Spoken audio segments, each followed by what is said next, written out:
time now for Media Watch. I'm joined here by Emma James. Emma, thanks so much for being with us. You're looking at, of course, one of our top stories still this Friday, the results of the UK election, which is dominating a lot of conversation online. Yes, absolutely. I think it's celebration and shock in equal measure, because this was a result that really bulldozed through all expectation.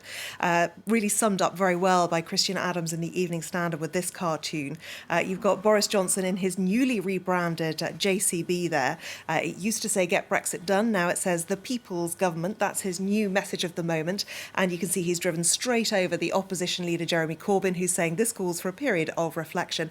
He has said he will stand down, but he doesn't know when. It will be sometime in the new year. It kind of reflects, I think, his dithering throughout the campaign and Labour's inability to actually choose a stance on Brexit in particular. Lots of cartoonists commenting, UK cartoonists. I have to admit, it looks like I'm well out of touch with my fellow country person folk, says Andy Davey. That's not a good look for a political cartoonist. Well, Banks, very well known for his pieces in Financial Times and Private Eye, says it turns out lies are more effective than cartoons. And the very visibly, instantly recognisable liar there with the trademark mop of hair that we can see belongs to Boris Johnson. One person who did seem to be feeling the strain on election night was Tom Bradby.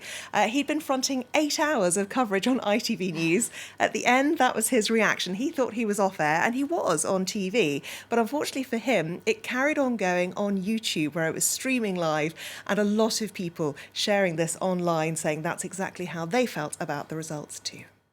Now, Boris Johnson has been calling for these divisions across the country to be healed, but we know otherwise, we know better. There have been plenty of protests on the streets of London this evening. Yes, it does seem to be largely an anti-racism protest. Not my Prime Minister is the message on both placards and online tonight. Boris Johnson's call for unity clearly not working. These are long-held views and strong divisions that have only widened in 3.5 years since the Brexit referendum.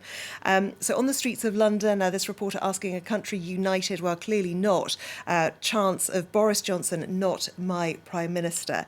Now, the event seems to have been organised by Stand Up to Racism. It only seems to be several hundred people. It's not the biggest protest we've seen at all. There have been a few scuffles.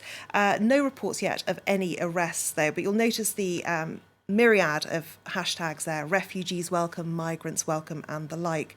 And racism really is a key issue. Now, it's being very heavily policed for a relatively small protest. This person pointing out there seemed to be more officers than protesters after her bus got caught up in the middle of it all. Downing Street has been barricaded so that they can't reach the home of the Prime Minister. Some believe that British voters should just be accepting the result. Just a quick reminder for those ungraciously peddling the hashtags, not my Prime Minister, not my government. He is, it is, that's a hard fact. You can be embarrassed about it, you can disagree with it, but accept it. It's called democracy. However, Bonnie Greer, a political commentator and writer, says this is called dissent. This too is democracy. Lastly, Emma, you've got an example, sticking with social media, of how social media can sometimes distort reality. Yes, and even when it's unintentional, because I don't think this journalist was trying to catch out Nicola Sturgeon, the leader of the Scottish National Party, who had, of course, a hugely successful night. He tweeted this. It's been looked at by more than 1 million people.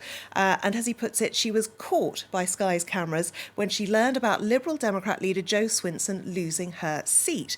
Now, there's been a great deal of criticism of Nicola Sturgeon for this online, including from none other than Nigel Farage, the leader of the Brexit Party, which failed to get any people into the House of Commons in last night's election. Graceless and nasty from Sturgeon, he says.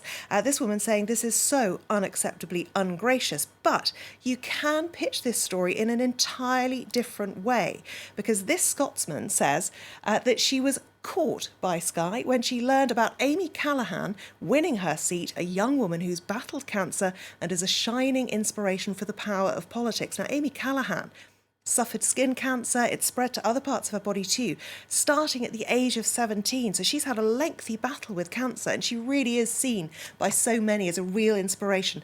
Protecting the NHS is her real, absolute passion. And so a lot of people felt, certainly in Scotland, who know her backstory, that the way in which Nicola Sturgeon was criticised for that reaction was really deeply unfair. Thank you very much, Emma James, for looking at how misinformation can be spread on social media, even if it's unintentional. And thank you, Catherine Bennett, for that business update. Do stay tuned. More news coming up with us very shortly.